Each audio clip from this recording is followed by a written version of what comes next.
Good evening, everybody. Thank you for being here. The first thing we're going to do tonight is to learn how to make an orb. Now, before we get started, let me tell you just to sit back and relax. Don't try to take notes. I have written step-by-step instructions for all the things you'll see tonight, including how to make an orb. So just sit back and watch what we're doing. Let's continue with how to make an orb. A couple of side notes. Not every picture makes a good orb. You just have to play around and see what works and what doesn't. The first thing I'll tell you to do when we get into making our orb is to crop your original image into a square. That's what makes the orb an orb, or a circle. If you leave or don't crop a picture into a square, if you leave it rectangular, then you will end up with an oval, not an orb. Now that's not necessarily a bad thing, but if what you want is an orb, you need to crop it to a square. Let's start off and you'll see how all this works.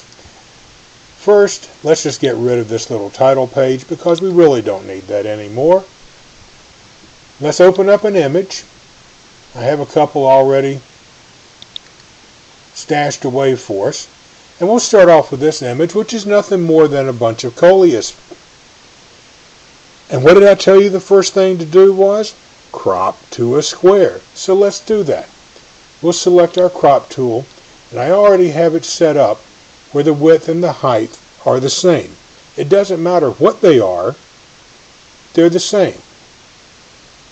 We'll crop this into a square, and yes, I could put my square anywhere I wanted to, or have it any size that I wanted to.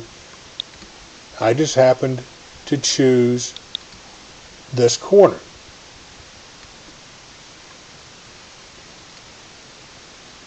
So this is the area that we will crop. We'll click on our check mark to confirm it. I'll zoom back out so we can see the entire image, and then we'll get started on making the orb. First thing we'll do is we're going to select Filter, underneath Filter, Distort, and under Distort, Polar Coordinates. Once the Polar Coordinates window opens up, we'll choose the radio button that says Polar to Rectangular. We will click OK and let Photoshop do its thing. Then we'll go to Image, Image Rotation, and flip Canvas Vertical. In other words, we're turning it upside down. Once we've accomplished that, we'll go back to Filter, Distort, Polar Coordinates, only this time we'll choose the radio button that says Rectangular to Polar. We'll click OK, and after Photoshop does its thing, you will see that we have in front of us a beautiful orb.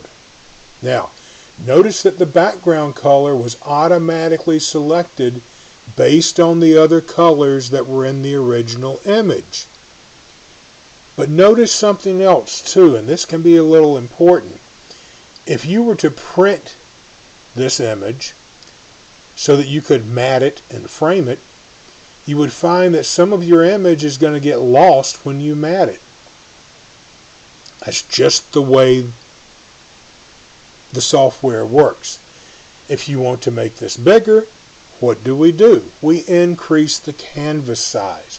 Now I'm pretty sure everybody here knows how to do that, but just in case, we'll go ahead and do it. We'll click on Image, we'll click on Canvas Size, and let's just make it an inch bigger all the way around. So we're going to inch on each side of the width. We'll make this 22. An inch on each side of the height. We'll make this 22.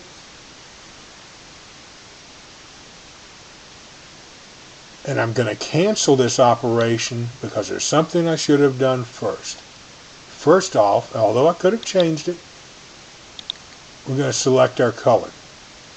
Then we'll go back to Image, Canvas Size.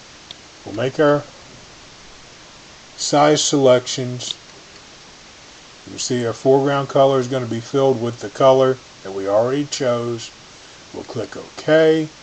The canvas size is now bigger all the way around. Okay? Now, those are a lot of steps. A lot of steps to remember every single time you do it, although it's a relatively simple operation. But we can make it even simpler. Take those steps and record them as an action, which is what I've done. Now, we're not going to cover making actions. That's a different topic. But all I have to do is call up an image, crop it, click on the little button I have here that says Make Orb, and all those other steps have been automated for me. Let me show you. We're not going to bother to save that. We'll open up a different file this time. Let's choose this. And of course, let's crop it into a square.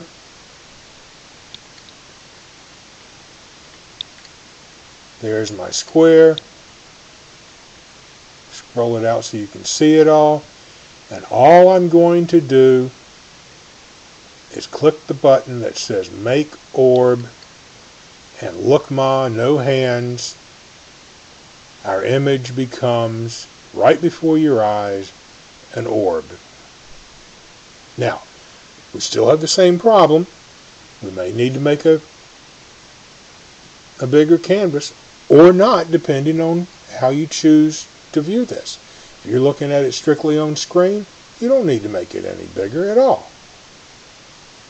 But there's our orb. Easy, simple, one word of warning, it can be addictive. Thank you, everybody.